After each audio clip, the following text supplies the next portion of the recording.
It is not true that this is only an area which is dry, but underneath we have a lot of wealth, natural resources.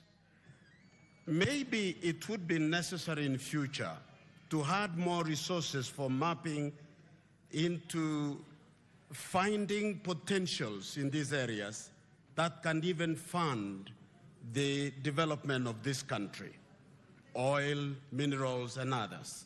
So I think funding it for mostly recurrent, maybe some little support for other administrative is not enough. We need to exploit the potentials of this area. Otherwise, I support, Madam Chair.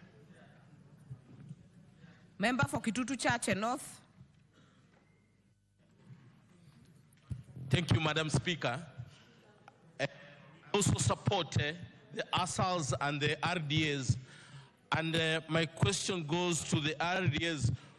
Despite the RDAs being in existence, most of them have employees, but they get little money.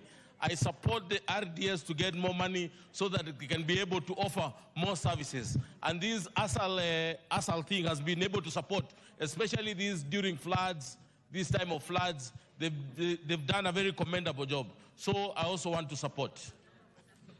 Allow me to put the question that the programs under vote 1036 as read out and sums allocated in the schedule be approved. I now put the question that a sum not exceeding 12,540,387,586 Kenya shillings be issued from the consolidated fund to complete the sum necessary to meet the recurrent and development expenditure during the year ending 30th June 2025 in respect of vote 1036. As many as are of that opinion say aye. As many as are of a contrary opinion say nay. The ayes have it. Vote 1041. I propose the question that a sum not exceeding 173,086,817,170 Kenya shillings be issued from the consolidated fund to complete the sum necessary to meet the recurrent and development expenditure during the year ending 30th June 2025 in respect of vote 1041, Ministry of Defense.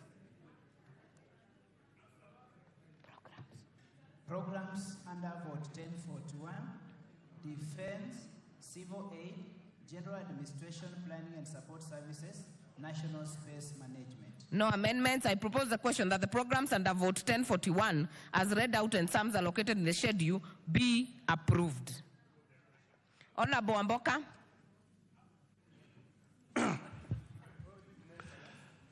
First, I want to congratulate the committee and the able leadership of the chairman, who is my friend Ndindi Nyoro, for the good work they have done up to now. But I just want to note that yes, we are allocating money to defense, but they should be prudent enough as a State Department to be fair to every region and every constituency, even when they are doing recruitment. We are really concerned because in some instances you would find that KDF are picking some people who are not even known in those constituencies, Madam Chair. So we support them, yes, and let them also invest in new aircrafts. We don't want to be depending on the old aircrafts that are donated to this country that are causing deaths to our people. Very many aircrafts have zinaanguka tu. Yeah, because and they are killing people, including the highest people in the Honorable Amboka, follow the standing orders. Don't mix languages. So we support, noted, Madam Chair, we support them, but we encourage them to have new equipment, we encourage them to have new aircraft, and we encourage them to be fair during recruitments. I support.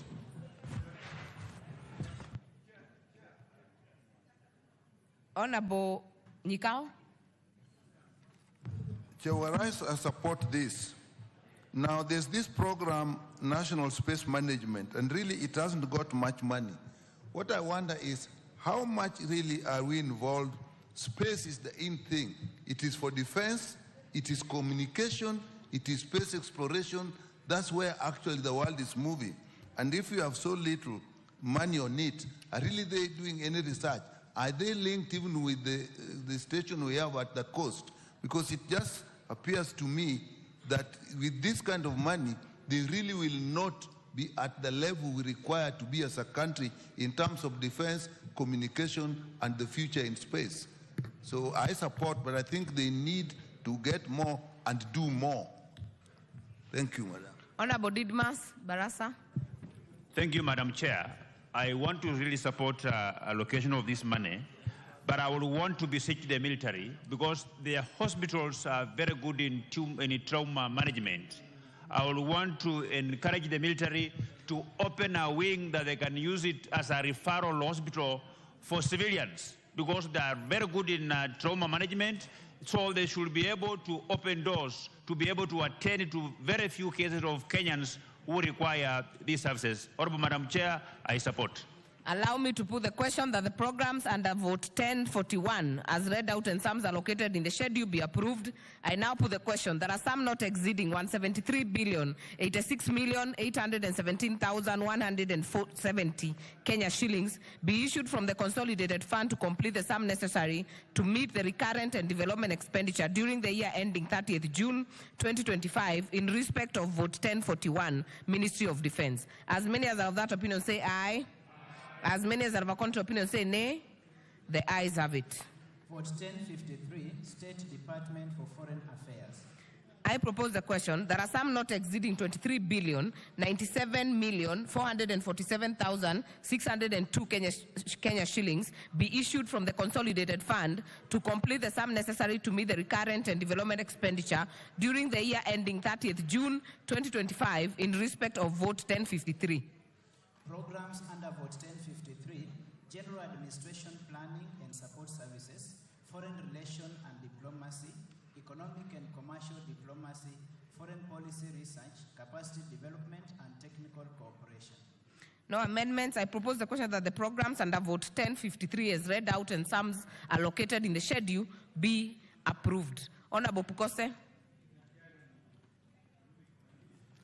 Thank you, Madam Speaker, for allowing me to contribute to this, that our Ministry of Foreign Affairs, under the able leadership of Cabinet Secretary Musalia Mudavadi, I think needs a lot of support, especially in relation to campaigning for the Right Honorable Raila Odinga to be the AU chairman. And I think we need to give them a lot of support so that we can be able to secure that position for the chair.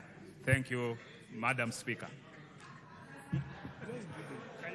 Honorable Irene Mayaka. Thank you, Honorable Chair. Chair, I really want to support this particular vote. And one of the reasons why is because I've seen under the programs, there's an indication of foreign relations and diplomacy. And because as Azimio, we are donating the #1 ambassador, the Excellency Raila Amolo Odinga, this is very important because it is going to give them the ability to support his candidature for the AU chairperson position. So I support this with all the organs of my life. Thank you.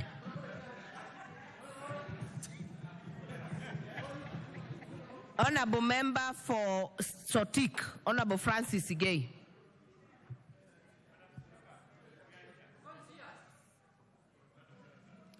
Madam Chair, while I arise to support this vote, I would like to mention the state of the missions outside this country. Madam Chair, recently I had a privilege to visit one of the missions outside this country. And Madam Chair, they are in pathetic situation. And even the staff who are working there are not paid on time. And the Chair, this is a serious issue which we must discuss as a National Assembly. Because if there are our marketers out there and they don't get money on time, the mission, the offices, their residences are in pathetic situation, then we are failing, Madam Chair. I support this. Honorable Salasi, are you ready to say something?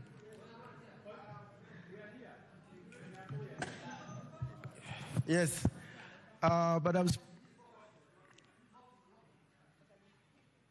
Honorable members, seeing you means your card. I can see your card. Relax. Honorable Salasia. Madam Speaker, I stand to support the 23 billion to go for the Ministry of Affairs.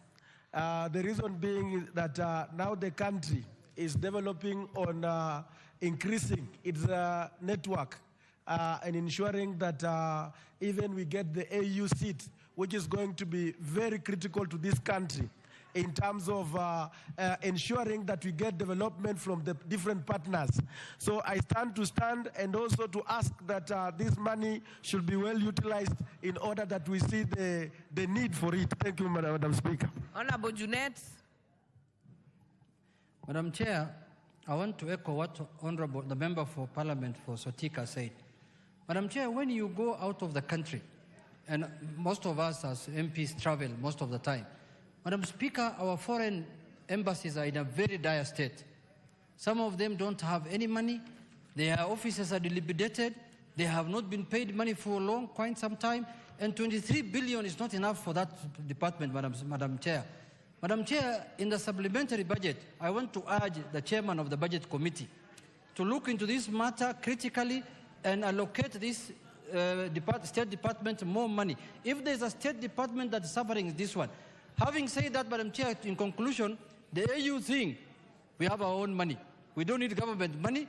We have our own money. ODM has money. These people of ours have money. Don't bother about it. Give this money to these people who are suffering in the embassies. Thank you, Madam Speaker.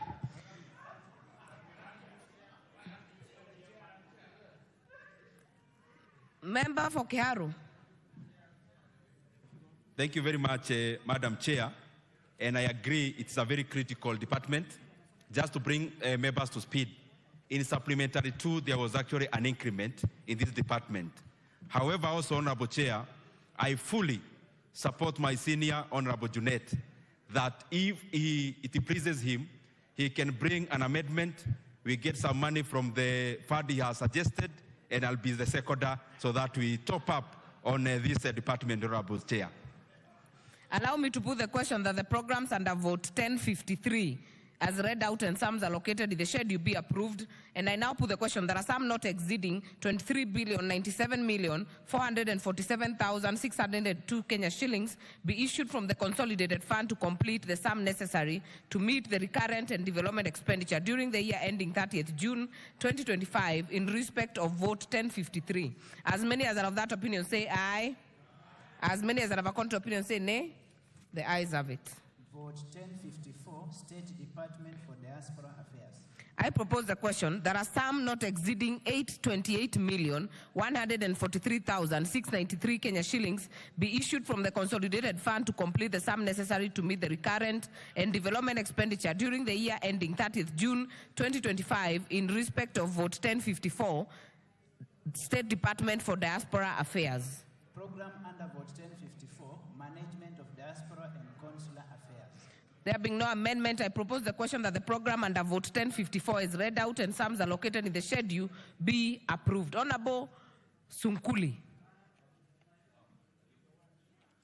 Madam Chair, as a former ambassador, I would have preferred to say something on the foreign service budget, but on this particular one, Madam Chair, we support. The government needs to set up more consular stations, more, especially in countries like China. We have for a long time needed a consulate in Guangzhou and in other far-reaching areas. This is very, very important. And if this can be also relevant to the other vote you have just passed, as a matter of commenting, one of the places we are failing in our foreign service is that we are sending diplomats to countries where they don't even know the language. An American ambassador or a British ambassador can never be sent to China unless they know Chinese.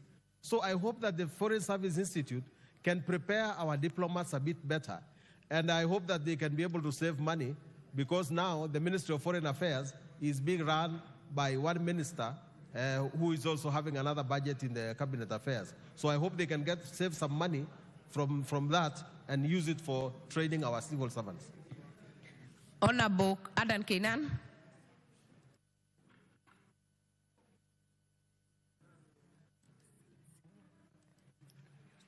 Use the next one, honorable member for Aldai. Thank you, Madam Chair.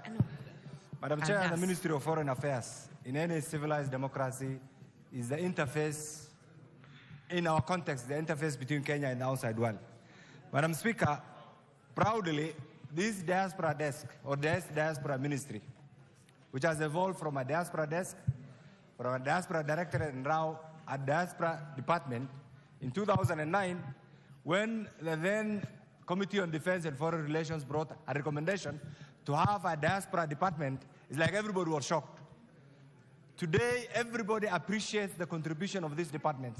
Madam Speaker, Madam Chair, what I want to urge my colleagues, and in fact, the able chair of the Budget Committee, if really we want to make a meaningful gain out of our economic diplomacy, the least we can do is to appreciate the existence of this department. This is number one ministry, actually number two ministry after the presidency. This Ministry of Foreign Affairs must be funded adequately so that our missions who represent the president, that's why they fly our flags. And I'm glad that some of the former ambassadors are here. When they are outside there, they can proudly project, promote, and protect the image of this very important country called Kenya.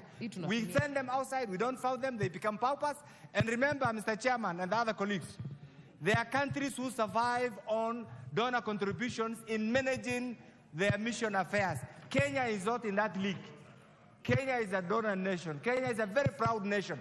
And therefore, we should be the first to fund our representatives wherever they are. That is the only way we can proudly say we are number one members of you have made your point. The civilized nation. I support this, Madam Thank Speaker. you, Honorable Member. I will put the question that the program under the vote 1054, Diaspora, State Department for Diaspora Affairs, as read out and sums allocated in the schedule be approved. And I now put the question, there are some not exceeding 28,143,693 Kenya shillings be issued from the consolidated fund to complete the sum necessary to meet the recurrent and development expenditure during the year ending 30th June 2025 in respect of vote 1054. As many as are of that opinion say aye. As many as are of a contrary opinion say nay.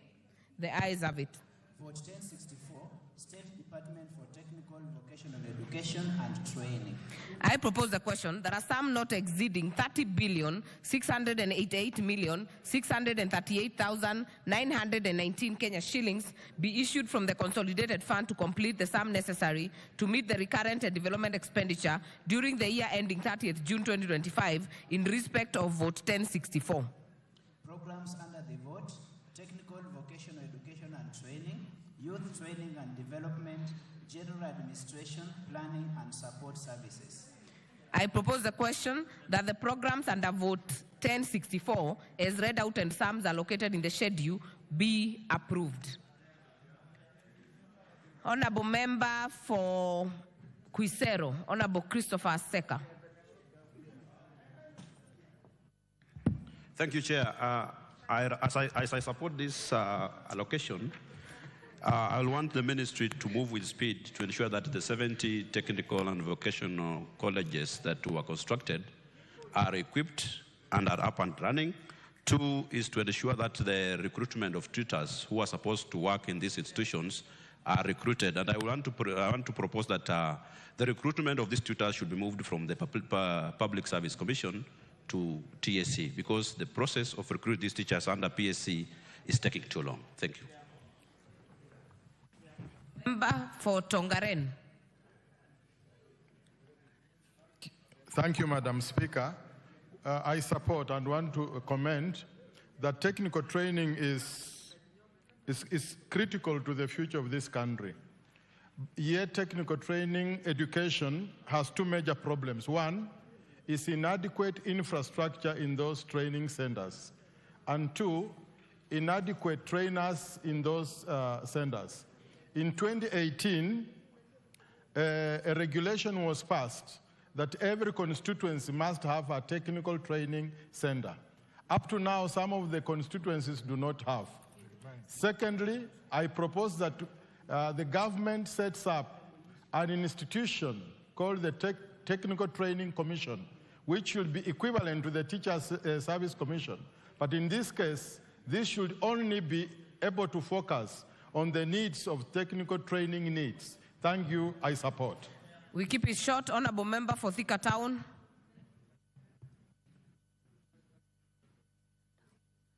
Honorable Alice Nganga. Thank you. Thank you very much, Chair. Chair, I also arise to support, but I also want to state that I think this amount of money is not enough because, like my constituency, we were given one TVET. Until now, money has not been released so that we cannot start even the construction of work. And if you have seen, we have a lot of innovation and creativity from our young men and women. And without this money being released, then we cannot be able to empower them. So as much as we are giving them this amount of money, we need to know how many TVETs are being constructed in every financial year to make sure that if at all they are assigned the money for us, the vote. Rather than we say that we have 70 constituencies that have been funded, and yet they have not been given the money. Thank you. Makali Mulu. Yeah, thank you very much, Honorable Chair. Honorable Chair, I just wanted to say that a number of these 3 tiers are different levels in terms of implementation. It's important that we make them operational by even equipping them once they are completed. I support. Chair, Education Committee. Thank you, Madam Chair. Madam Chair, TVET is the key to youth unemployment in this country. The amount of money actually given to this department is not quite enough, noting that we have capitation issues. We have to construct TTIs and equip in every constituency. And on that note, Madam Chair, I want to say that as much as you have allocated $1 billion, there is still need a lot to allocate this department so that this is the department that is going to turn around the youth in terms of skills, in terms of knowledge, and in terms of even exporting labor to foreign countries. I arise and I support. No amendment. I therefore put the question that the programs under the vote 1064 as read out and sums are located in the schedule be approved. I now put the question that a sum not exceeding 30,688,638,919 Kenya shillings be issued from the consolidated fund to complete the sum necessary to meet the recurrent and development expenditure during the year ending 30th June 2025 in respect of vote 1064. As many as are of that opinion say aye. As many as are of a contrary opinion say nay. The ayes have it. Vote 1065, State Department for Higher Education and Research. I propose the question that a sum not exceeding 127,986,194,444 Kenya shillings be issued from the consolidated fund to complete the sum necessary to meet the recurrent and development expenditure during the year ending 30th June 2025 in respect of vote 1065, the State Department for Higher Education and Research. Programs under the vote: University Education, Research, Science, Technology and Innovation, General Administration, Planning and Support Services. I propose the question that the programs under vote 1065 as read out and sums are located in the schedule be approved. Honorable Junet. Chair, I want the chair of the education and budget to listen to me through you. Madam Chair, this money is not enough. And you saw the other day the confusion that has been created in the admission of universities, students, Madam Chair, where the poor, the rich, the empty-handed, all of them were supposed to pay the same equal fees. Parents could not afford. Parents don't have money. Some of them resorted to selling their goats and their cows and their camels and everything. Madam Chair, this is a State Department that requires more funding. We need to put our money where our mouth is, Madam Chair. So, Madam Chair, that university model, I don't know who brought it to this country, of admissions cannot work. So the Chair of Budget must relook into this and see if this State Department can get more money if our children are to go to university properly. In the Azimio time, we promised free education from primary to university, but we did not get the chance to do it. For those who are there, please provide money now. Thank you, Madam. Honorable Undo. Chair, I really want to urge the department that we and the entire committee of BAC that we need to look for more resources. The chaos being experienced by admission to universities is really heart-rendering. The many cases, even here as I am here, Chair, I have received a request to pay 161,000 for students from Funyula constituency who are undertaking medicine because the funding structure cannot afford to pay for her. And the parents are mere teachers. I do not know where they're going to raise 161,000 between now and Tuesday next week when exams start. We need to streamline this process, otherwise we go back to the old system where everybody knew how much to be paid and with that certainty. With that few remarks, I support, but we need more resources. Honorable Mushomba. Thank you, Madam Chair.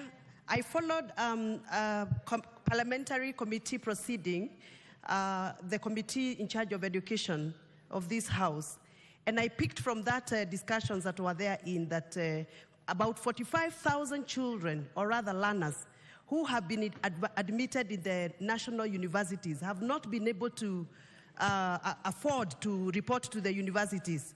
And therefore, these are the many children or learners that are going to revert into TVET institutions. And therefore, we expect that the volume and the numbers of the learners that are going to flock TVETs are going to be overwhelming. And therefore, I would appeal to the chairperson in charge of BSc committee to consider adding more money to TVETs so that we can be able to accommodate that very, very serious numbers that we are expecting. Thank you. Honorable Dende Nyoro. Honorable Chair, thank you very much. And I agree with the sentiments from all the members. Yes, we need money for TVETs and for the entire sector of education. However, Honorable Junet and Honorable Gadoniwa Mushomba, we have a decision to make as a House. Currently, the education sector is the #1 department that we have allocated most of the money. 27% of the entire national government expenditure is going to the education sector. So I want to assure the members that yes, we agree the current modern economic models that will propel economic growth are all based on education and technology. And that is precisely what we are doing. If you compare the money for TVET in the previous years as now, you'll see it's an upward trend. And I want also to assure them close to 700 billion Kenya shillings in this current budget is going to the education sector. Allow me to put the question that the programs under the vote 1065 as read out and sums allocated in the schedule be approved. I now put the question that a sum not exceeding 127,986,194,444 Kenya shillings be issued from the consolidated fund to complete the sum necessary to meet the recurrent and development expenditure during the year ending 30th June 2025 in respect of vote 1065. As many as are of that opinion say aye. As many as are of a contrary opinion say nay. The ayes have it. Vote 1066, State Department for Basic Education. I propose the question that a sum not exceeding 142,263,122,192 Kenya shillings be issued from the consolidated fund to complete the sum necessary to meet the recurrent and development expenditure during the year ending 30th June 2025 in respect of vote 1066, the State Department for Basic Education. Programs under the vote: primary education, secondary education, quality assurance and standards, general administration, planning and support services. No amendments. I propose the question that the programs under vote 1066 as read out and sums allocated in the schedule be approved. Member for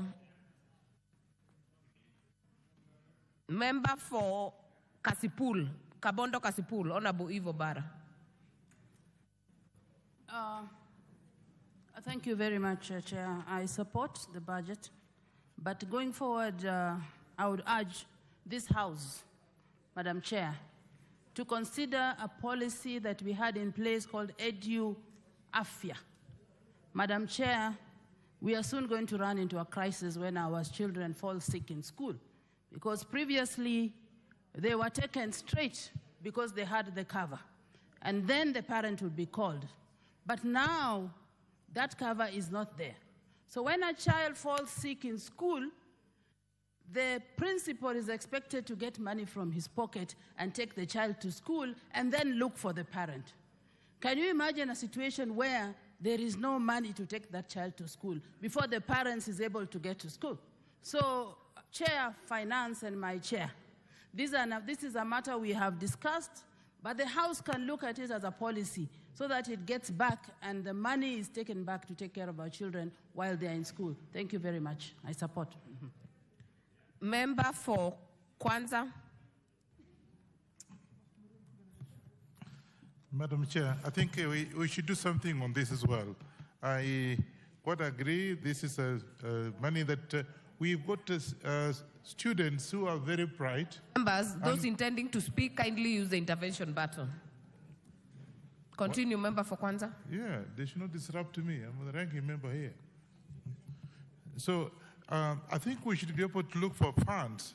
And I want to talk to my brother here in charge of the finance so they can be able to see this in basic education. And when you offer that, you should also have some supplementary fee for those who want to do advanced education masters. That is not provided anywhere. Even, you see, you can't use bursaries to do that because we're not allowed. There was no money for students who are actually going for masters. And therefore, I think you should have some little funds for that because those are people who actually be able to bring this country, to push this country forward for developmental sake for the future. So we should have some funds apart from this. Honorable Member for Kiamba. Thank you, Chair. I support and I really want to call upon the ministry to make sure that the 142 billion shillings that has been released to primary schools, that they make sure that this capitation gets to the children on time and to the headmasters on time so that we can be able to make sure